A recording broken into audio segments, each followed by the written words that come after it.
بسم اللہ الرحمن الرحیم۔ السلام علیکم ناظرین۔ ابھی تک ہم نے دیکھا کہ چوتھے امام کی زندگی کیسی رہی ہے، جس طرح سے ہم مجلسوں میں بہت زیادہ اس چیز کا ذکر نہیں ہوتا کہ ان کی کربلا سے پہلے کی زندگی کیا تھی، کہ کیا کردار تھا ان کا، کتنی عبادت کرتے تھے، وہ ساری چیزیں ہم نے جانی آج۔ اور اب ہم امامت کی اگلی کڑی کے اوپر آ چکے ہیں جو کہ 5ویں امام ہیں، اور اب ان کی زندگی پہ تھوڑی روشنی ڈالیں گے، دیکھیں گے کہ ان کی زندگی کیسی رہی ہے اور کیا ان کے دور میں چیزیں ہوئی ہیں۔ تو بسم اللہ۔ اعوذ باللہ من الشیطان الرجیم، بسم اللہ الرحمن الرحیم، الحمدللہ رب العالمین، وصلی اللہ علی محمد وآلہ الطیبین الطاہرین، الحمدللہ الذی جعلنا من المتمسکین بولایت امیر المؤمنین علی بن ابی طالب علیہ الصلاۃ والسلام۔ ہماری گفتگو کا اختتام ہوا کہ تقریباً 95 ہجری کی تاریخ تھی، کا سال تھا، اور اس 95 ہجری کی جو شہادت ہم نے ذکر کی چوتھے امام کی، امام زین العابدین علیہ السلام کی، آپ کو زہر دے کر شہید کر دیا گیا تھا۔ اور جو تاریخ بتائی جاتی ہے وہ تقریباً آپ کے 24 محرم الحرام 95 ہجری میں چوتھے امام کی شہادت ہوئی ہے۔ اب آغاز امامت امام محمد باقر علیہ السلام ہو رہا ہے ان کی شہادت کے بعد سے۔ تو ہماری گفتگو اب ذرا دیر یہاں پر ہم اپنے سفر کو روکتے ہیں اور جانتے ہیں کہ کیا اس امام نے بھی زندگی کے کچھ اصول ہمیں دیے، کیا اس نے بھی ہمیں تعلیم کے قاعدے بتائے، کیا اس نے بھی ہمیں اخلاق کی راہیں دکھائیں، کیا اس نے بھی ہدایت کے چشموں کو جاری کیا، کیا اس نے بھی رہبری کا وہ کردار ادا کیا جو پیغمبر نے ادا کیا تھا۔ تو ہم بالکل آغاز شروع کرتے ہیں۔ آپ کی ولادت باسعادت اعلام الورا وغیرہ میں بھی جو کتابیں ہیں ان میں لکھا گیا ہے کہ آپ کی ولادت مبارک پہلی رجب المرجب، رجب کی پہلی تاریخ، اور سن تھا 57 ہجری، 57 ہجری۔ تو 57 ہجری میں آپ پہلی رجب المرجب کو آپ کی ولادت باسعادت ہوئی کہ، اور منظر کچھ یوں بتایا جاتا ہے کہ آپ 9 مہینے تک، جب تک بطن مادر میں رہے، ان 9 مہینوں میں تاریخ کہتی ہے کہ اس گھر سے ایک نور ساطع ہوتا رہتا تھا، ایک نور ساطع ہوتا رہتا تھا۔ اور میں پہلے بتا دوں کہ آپ کی والدہ کون تھی۔ آپ کی والدہ کی جن کی کنیت ام عبداللہ تھی اور نام فاطمہ تھا، اور یہ بیٹی تھی امام حسن علیہ السلام کی، یعنی چوتھے امام کی وائف جو تھی وہ امام حسن کی بیٹی تھی، یعنی ایک بھائی کا بیٹا چوتھے امام، ایک بھائی کی بیٹی جناب فاطمہ بنت امام حسن علیہ السلام۔ تو اب آپ سوچیں کہ اس 2 امامت کے کردار کا جو نتیجہ نظر آیا وہ 5ویں امام کی صورت میں۔ اب آپ سوچیں، اسی وجہ سے کتابوں میں ملتا ہے کہ یہ وہ واحد امام ہے کہ جو دونوں رشتوں کے اعتبار سے بنی ہاشم سے تعلق رکھتا ہے، دونوں رشتوں کے اعتبار سے۔ اولاً تو یوں کہ جیسے یا یوں کہا جائے کہ 5ویں امام کو دونوں رشتوں کے اعتبار سے نجیب الطرفین یوں کہہ دیا جائے۔ کیوں؟ اچھا، اب آپ اس پہ یہ نہ سمجھے کہ شہزادی کونین یا مولا کائنات یہ تو الگ سے آئے تھے، یہ بھی بنی ہاشم تھے، لیکن چونکہ تصور سادات کا ان کی نسل میں شروع ہوا، جناب ہاشم اور اس کے بعد آیا جناب سیدہ۔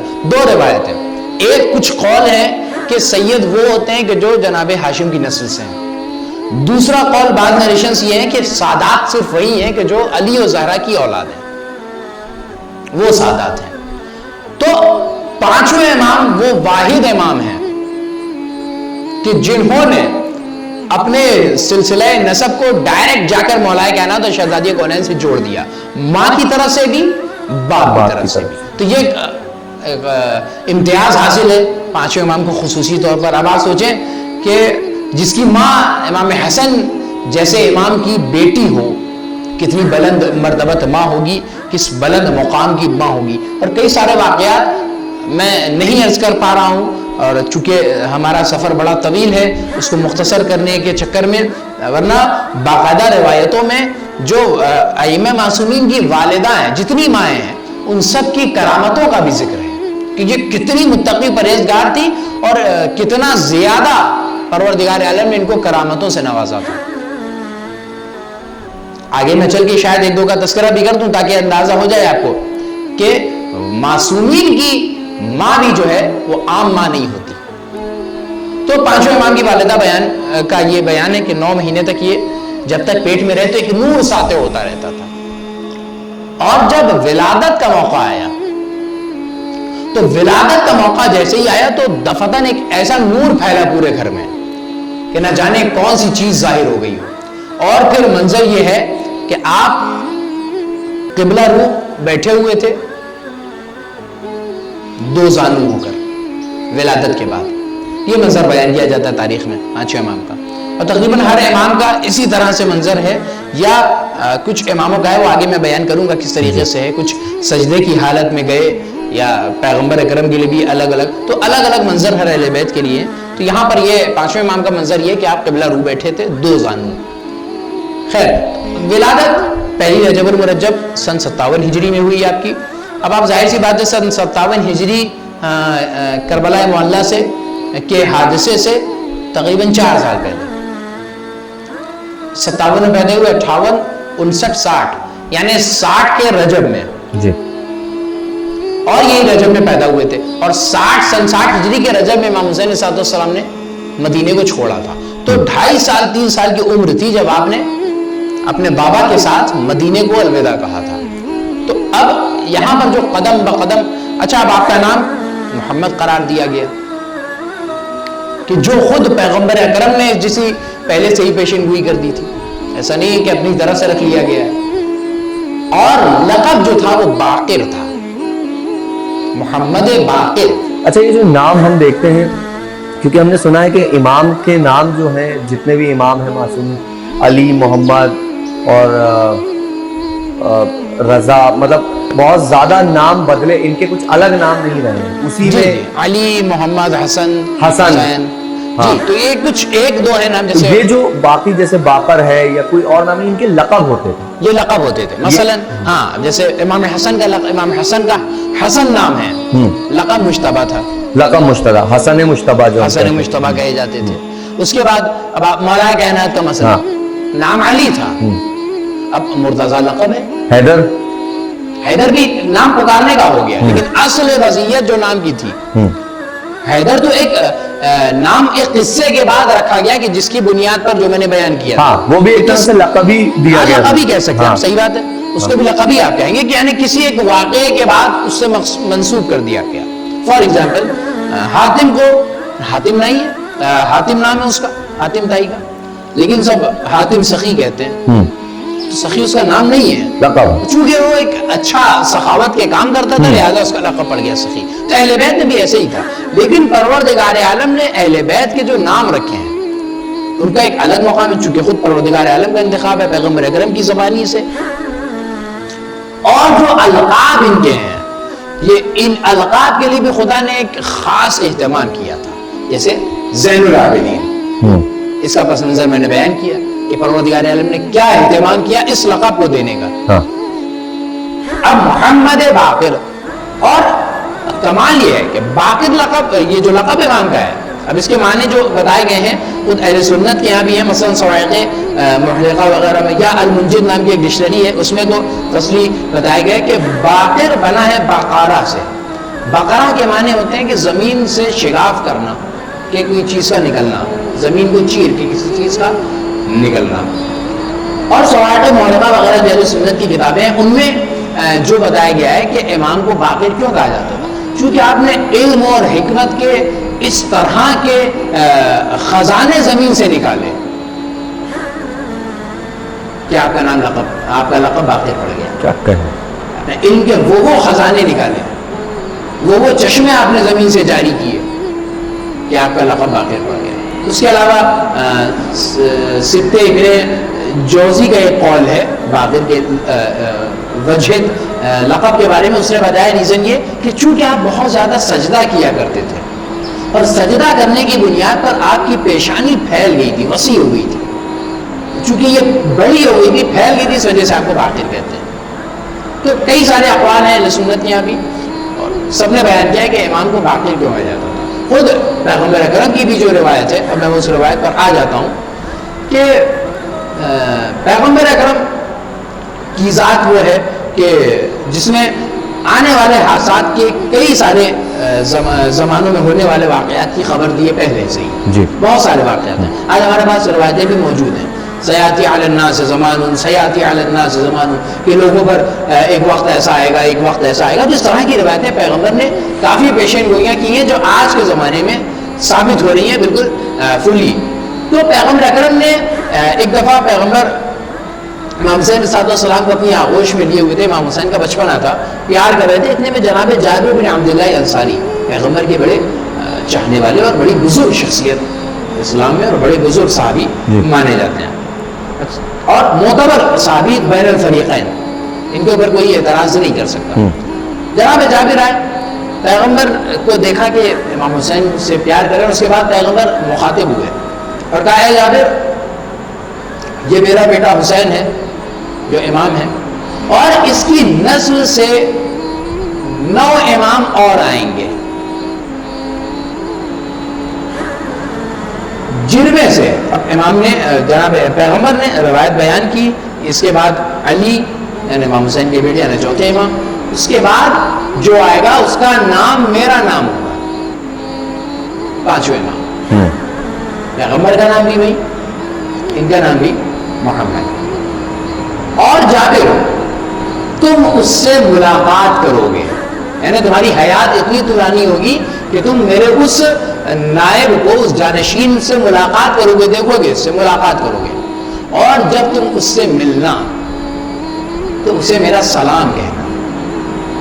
یہ پیغمبر 5ویں امام کو سلام کہلوا رہے ہیں. یہ میں جو واقعہ آپ کی خدمت میں بیان کروں یہ صرف شیعہ کتابوں میں نہیں, اہل سنت کتابوں میں, کہ پیغمبر نے جناب جابر کے ذریعے سے 5ویں امام محمد باقر علیہ السلام کی خدمت میں سلام پہنچایا کہ جب اس سے ملنا تو سلام کرنا. اچھا, اس کے بعد پیغمبر نے یہ بھی کہہ دیا تھا کہ جابر میں تو اس سے یہی سوچ رہا ہوں کہ مولا علی کو ایک بار کہہ دیا تھا رسول اللہ نے کہ صبح جو رات میں سوئے تھے, جی, صبح امانتیں لوٹا کر میرے پاس آ جانا. وہ تو کتنا شیور تھے مولا علی کے رسول نے بولا ہے کہ صبح پہنچا دینا تو زندہ رہوں گا.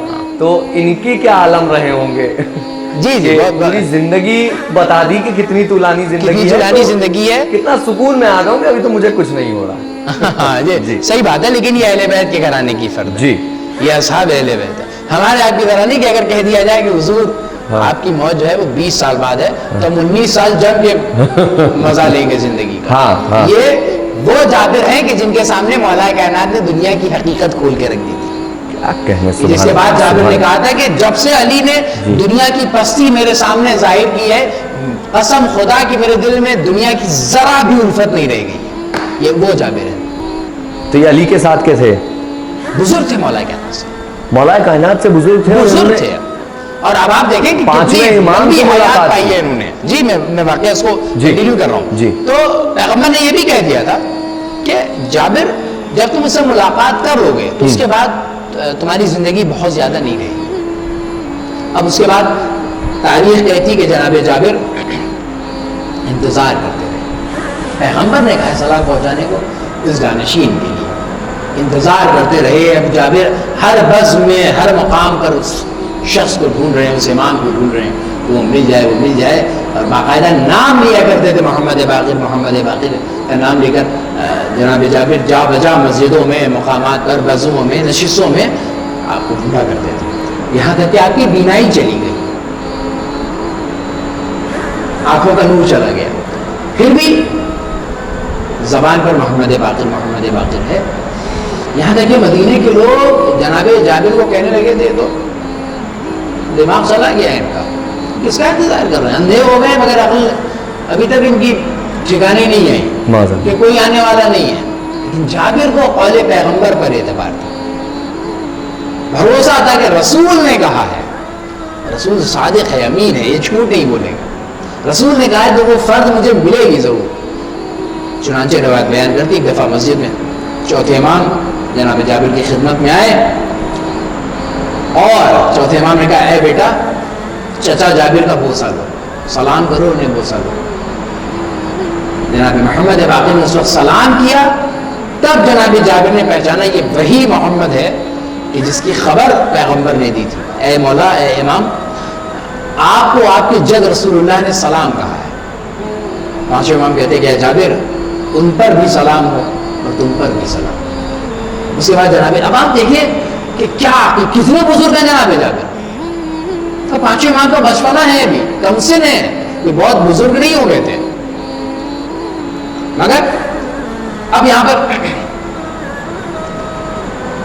جناب جابر کہتے ہیں کہ فرزند پیغمبر میری گزارش ہے، کہا بیان کیجیے۔ کہا میں چاہتا ہوں کہ آپ میری جنت کی ضمانت لے لیں کہ میں جنت جاؤں گا۔ امام کہتے ہیں جابر میں محمد باقر تمہاری جنت کا ضامن ہوں۔ آپ دیکھیں کیا اعتبار ہے اس صحابی کو اس امام کے اوپر، ہماری جانے قربان ہے ایسے صحابی پر، ایک بچے سے بات ہو رہی ہے لیکن مقام جانتے ہیں کہ رسول نے سلام کہلوایا ہے تو یہ معمولی شخصیت نہیں ہے، رسول نے سلام کہلوایا ہے۔ پانچویں امام کی ذات کیا عظیم ذات ہے، آپ نے بچپنے میں یہ مقام دیکھا۔ اس کے علاوہ پانچویں امام کا 7 سال کا سن ہے۔ اب آپ سوچیں کہ اس کم سنی میں یہ تیور اور یہ جواب اور یہ سارے کمالات، ایک شخص کہتا ہے میں حج کے لیے جا رہا تھا، راستے میں اچانک سے میں نے دیکھا کہ ایک علاقے سے نور سا پھوٹا، میں نے دیکھا ایک 7 سال کا جوان چلا جا رہا ہے کعبے کی طرف۔ حیرت ہوئی کہ بھائی کہاں جا رہے ہو، ساز و سامان کہاں ہے، کیسے جاؤ گے، کیا کرو گے؟ یہ تقریباً یہ واقعہ بھائی جو چوتھے امام کا تھا، لیکن چوتھے امام کا تھوڑا سا نوجوانی کا تھا، یہاں پر پانچویں امام 7 سال کے ہیں۔ تو امام نے بھی وہی جواب دیا، میں کہاں سے آ رہے ہو، کہاں جا رہے ہو، زیادہ سفر کیا ہے، مقصد کیا ہے؟ امام نے جواب دیا میں اللہ کی طرف سے آیا ہوں، اللہ کی طرف جا رہا ہوں۔ آپ سوچ رہے ہیں کہ یہ کوئی عام جملہ ہے؟ کیا لے کے جا رہے ہو؟ خوف خدا لے کے جا رہے ہو۔ خوف خدا لے کے جا رہا ہوں۔ کیا کہنے سے 7 سال کا سن ہے یہ، اور جواب اتنا عارفانہ کہ کہاں سے آ رہے ہو، اللہ کی طرف سے، کہاں جا رہے ہو، اللہ کی طرف۔ یہ پانچویں امام جواب نہیں دے رہے بلکہ قرآن مجید کی آیت بتا رہے ہیں۔ قرآن مجید میں کیا ہے، انا للہ و انا الیہ راجعون، ہم اللہ کی طرف سے آئے ہیں، پلٹ کر اسی کی طرف جانا ہے۔ تو جب سوال ہوا تو امام نے وہی جواب دیا، کہاں سے آ رہے ہو، کہاں جا رہے ہو؟ تو امام نے کہا کہ ہم اللہ کی طرف سے آئے ہیں، اللہ کی طرف جا رہے ہیں، کھانے کا بچا اللہ کی طرف جا رہے ہیں۔ تو یہ دیکھیے کم سے نہیں ہے، اور یہ علمی عارفانہ باتیں۔ پانچویں امام کے علم کا تذکرہ ہر خاص و عام نے کیا، بین الفریقین شیعہ سنی سب نے مانا ہے، کتابیں بھری پڑی ہیں علم امام محمد باقر سے، اور سب نے اقرار کیا ان کی علمیت کا، سب نے قبول کیا ان کی شخصیت کو کہ کتنی عارفانہ شخصیت تھی۔ اور میں بہت ہی دلچسپ موضوع آپ کی خدمت میں عرض کرنے والا ہوں۔